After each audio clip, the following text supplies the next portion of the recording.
जब राजा कहले हमार पुरन की दिना उभरे ले दिना। हाँ अरे तो गला कहिए तो के दिना। अरे बाप रे बाप, जब दोगला बनलो तो बुझात के पर पिलको दांत काट को तो थई कितना बढ़िया बोलल हो। ए हमार सोना हो, ओ हो ए हमार राजा हो। बारे हमार मेहरारू राजा जाने के कहल जाला के भैंसा के। तोरे मौगा कौने भैंसा से कम हवे रे तो गला। पूरा सीवन में करा जावा जगरी में चल हम भैंसा ही रे। का हवे कब तोर मेरी चल रही। हां है हमार मेरी चोरे चली बा तो मारब की तोहर गोड़ टूट जाई। तो हमसे रोइबो मत करिए नहीं तो चरब के कुछ जमबा न करियो मैं। हां चलू। अरे तो गला ए या अरे लो पियाना, अरे मौगा, अरे तीर जतिया, अरे लाउ चट्टा, अरे तोर करे जमानो तोरे नटाई में रस घोरो तोरे लाश हचकत जाओ। क्यों का मेहरारू इतना बड़ा सम्मान दे ले। अरे हमारे मेहरारू पता नहीं अगर दादा माई कोने स्कूल में ट्यूशन करौले हो कि बाबू नहीं जाइए तो बता रहे के हरे तो गलवा हरे पलनवा। कहाँ हम जूली राम कहाँ गए पीछे हम ये सिखा के भेजल हम के कि बता रहे के हरे तो गलवा हरे तिरजतिया कहिए तो का कही रे मौगा।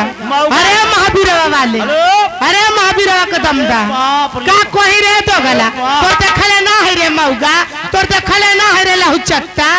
हमार देखले है। हां तोर देखले है कैसन है कैसन है। हां तो इन कथि के हम तोर देखले ही हम करिया हरे करियावा। अरे मारम थुथुकार अबे थुथकारी के मारम पूछ के काहे थुथकार थई काहे थूक लगा के मल्ल पर निशाना बहकल ना होश में हाई पंचो करियवा कथियो। अरे करौछा हाई करियवा जितना बढ़िया हो तो पूछ का बढ़िया हम जितना करियवा बढ़िया हो तो पूछ का बढ़िया हम। ये करियवा की गलवा पर चमवा पंचो लो तनी सौकाज के एक गोरकी की गलवा पर अगल बगल सटा दिया जा तब पंच देखी तो यार राजा क्या तिल जम रहा है।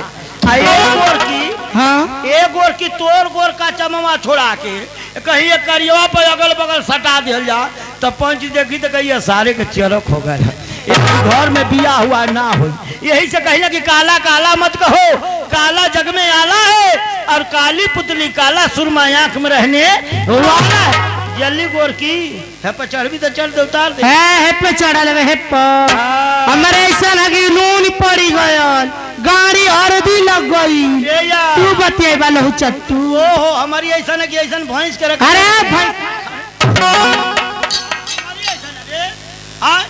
काका का चरैवा ले जाके ए खाई पियल दे हो तनी नदिया के किनारवा ले जाके तनी हेला देता ना तनी ओई में बुला के बड़ बुल्ला छाली छोड़े ले। हमार भैया के देखला हो कहां हमरी ए साझी से आल हम तू ना देखला भी। अरे अब भाई देखबे ना कहीं कहां हम देखो ये बेंजू बजावत हम ये ना भैया हम। आज भाई बिंजुआ वाला तोर भैया हम। हां आई बियावा में कहां रहना ए घरे ना रहेला कहां नागालैंड रहेला ला तो और छोटका तो आ गई ना ई तो बड़ के जाने हो छोटका जाने तो हो दे हो। अरे भैया जवान का लगी हो तोर।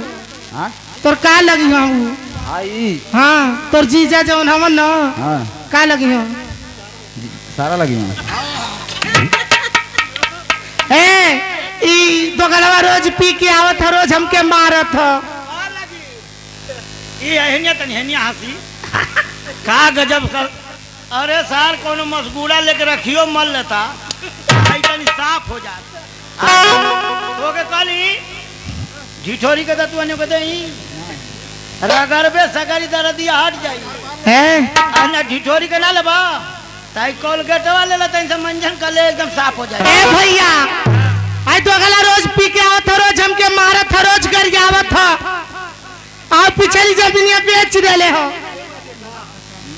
इहो बात ए मैडम बस बस ए बाबू इहो बात हो। हाँ देखा भैया ज्यादा पैसा 100 रुपया कहला कि निर्गुण सुना दा बस भैया वही उपलक्ष्मी आई भैया उहे रतिया भर चली तनी समझा बाबू। हाँ हेलो हेलो इधर सरा बुझा दे कि कहा का गुंडा है। हेलो सुधरवा की ना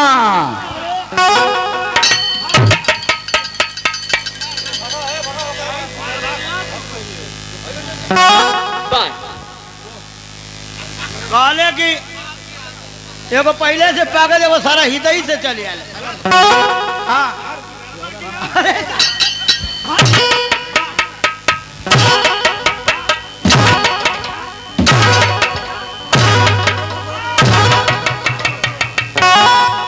ये साले के बुझा था कि मिर्गी आ गए इतना हुआ के मार कभी काली आवेला उ हो यो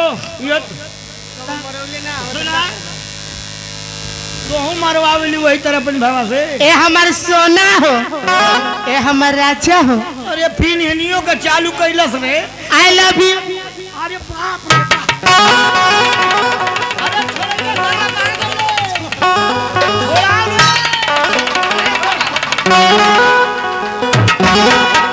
अरे भाई साहब एकदम कौन मशीन रे चुम्बक ने सटा के खींचत थी अपन।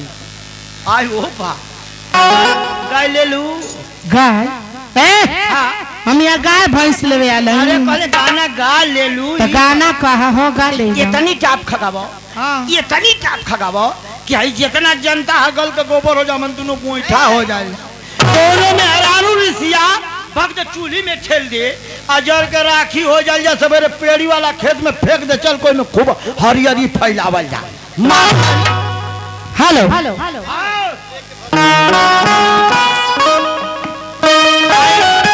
है नहीं आई बड़की जानी हम नाव हेलो जानी कि आपका नाव कहा बड़की जानी तरी नाव बता देता। अजी राम जान से क्या मिलेगा आपको? अरे तने हम जान जाए जनता जानना हुआ कहा है आपका? मेरा नाम लोग प्यार से सीमा जी कहते हैं। आ गुस्सा से का कहना है? गुस्सा से तो कुछ प्यार से कहना गुस्सा से का कहना? गुस्सा से कुछ नहीं। सीमा जी ता सीमा के तोड़ दो एकदम तो रखती आइल बड़ी निर्गुण इतनी चाप खसुना वाह क्या बांस है। अरे बात है